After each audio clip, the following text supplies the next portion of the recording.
नमस्कार, ये आकाशवाणी पटना है। अब आप संजीव कुमार वर्मा से प्रादेशिक समाचार सुनिए। प्रधानमंत्री नरेंद्र मोदी ने आज कुआलालंपुर में मलेशिया के प्रधानमंत्री अनवर इब्राहिम के साथ द्विपक्षीय वार्ता की।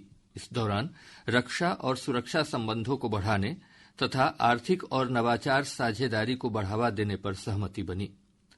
प्रधानमंत्री मोदी ने यह भी कहा कि ऊर्जा अवसंरचना, विनिर्माण और डिजिटल अर्थव्यवस्था के क्षेत्र में दोनों देशों का सहयोग बढ़ रहा है।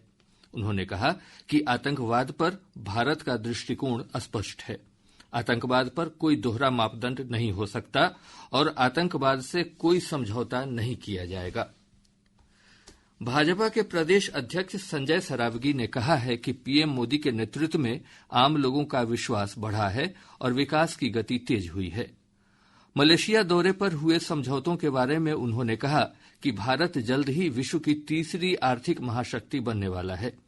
श्री सरावगी ने कहा कि अभी अमेरिका के साथ जो ट्रेड डील हुई है उससे निश्चित रूप से पीएम मोदी के नेतृत्व में विकास और विश्वास दोनों बढ़ा है।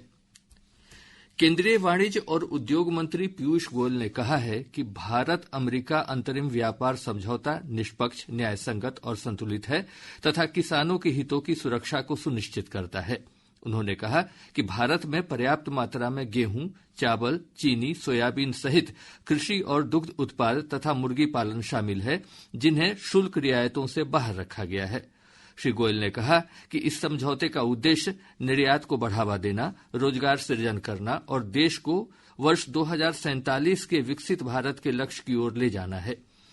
नई दिल्ली में उन्होंने कहा कि समझौते के अंतर्गत भारतीय निर्यात पर पहले से लागू 50% पारस्परिक शुल्क को घटाकर अब 18% कर दिया गया है। प्रादेशिक समाचार आप आकाशवाणी पटना से सुन रहे हैं।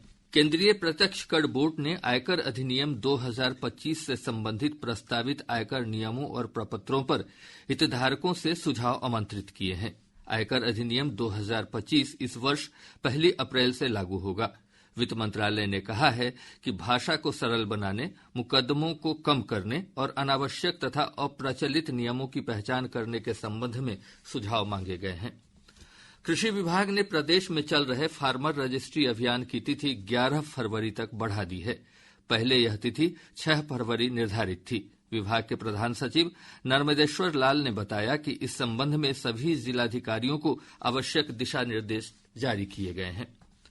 प्रदेश के मौसम में उतार चढ़ाव की स्थिति बनी हुई है। दिन में धूप खिलने से मौसम सामान्य हो रहा है, जबकि सुबह और शाम में ठंड का प्रभाव बना हुआ है। मौसम विज्ञान केंद्र पटना के अनुसार राज्य में पछुआ हवा के प्रभाव से अगले 24 घंटों के दौरान राज्य के न्यूनतम तापमान में 1 से 3 डिग्री सेल्सियस तक की गिरावट की संभावना है। आज किशनगंज में सबसे कम न्यूनतम तापमान 9.3 डिग्री सेल्सियस रिकॉर्ड किया गया। पूर्वी चंपारण के मोतिहारी में सबसे कम न्यूनतम दृश्यता 150 मीटर दर्ज की गई। मधुबनी के फुलपरास पुरवारी टोला के पास एक सवारी बस के दूसरे वाहन से टक्कर में बस पर सवार दर्जनों यात्री घायल हो गए। स्थानीय लोगों की मदद से घायलों को अस्पताल में भर्ती कराया गया है। पश्चिम चंपारण के बेतिया में सेंट्रल बैंक ऑफ इंडिया की ओर से एमएसएमई आउटरीच कार्यक्रम का आयोजन किया गया। इस अवसर पर बैंक के क्षेत्रीय प्रबंधक रणधीर कुमार ने बताया कि एमएसएमई के तहत उद्यमियों को सशक्त बनाया जा रहा है। अररिया जिले के पलासी थाना क्षेत्र में आपसी विवाद में हुई मारपीट में 2 महिला सहित 4 लोग घायल हो गए। इसके साथ ही आकाशवाणी पटना से प्रसारित प्रादेशिक समाचार का यह अंक समाप्त हुआ।